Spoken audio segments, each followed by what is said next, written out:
পর্যটকদের ক্যামেরায় ধরা পড়ল জঙ্গলের মহারাজ। শীতের মরশুমে পর্যটকদের ক্যামেরায় বেশ কয়েকবার ধরা পড়ল জঙ্গলের মহারাজ। তবে এবার খুব কাছ থেকে জঙ্গলের মহারাজকে দেখে বেজায় খুশি পর্যটকেরা। উত্তর ২৪ পরগনার সুন্দরবন অঞ্চল তথা বসিরহাট রেঞ্জের হিঙ্গলগঞ্জ ব্লকের কালীতলা গ্রাম পঞ্চায়েতের কালীতলা ঘাট থেকে পর্যটকদের বোট ছাড়া হয়েছিল। বুধবার বিকেল ৪টে নাগাদ রায়মঙ্গলের বুড়ির ডাবরি জঙ্গলের খাঁড়ির ভিতরে দেখা যায় রয়্যাল বেঙ্গল টাইগার। সঙ্গে সঙ্গে রয়্যাল বেঙ্গলকে দেখে ক্যামেরা বন্দি করতে শুরু করে পর্যটকেরা।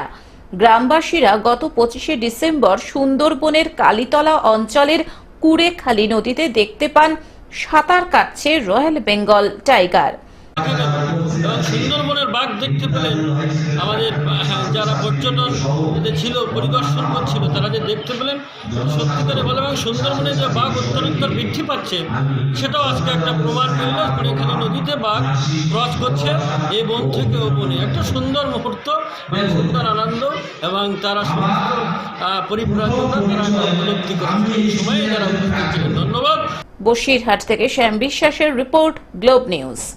এখন থেকে গ্লোব টিভি দেখুন আপনার স্মার্টফোনেও। গুগল প্লে স্টোর অথবা অ্যাপল স্টোর থেকে ডাউনলোড করুন গ্লোব টিভি লাইভ অ্যাপ। এছাড়াও জিও টিভি অ্যাপ থেকেও দেখুন গ্লোব টিভি লাইভ।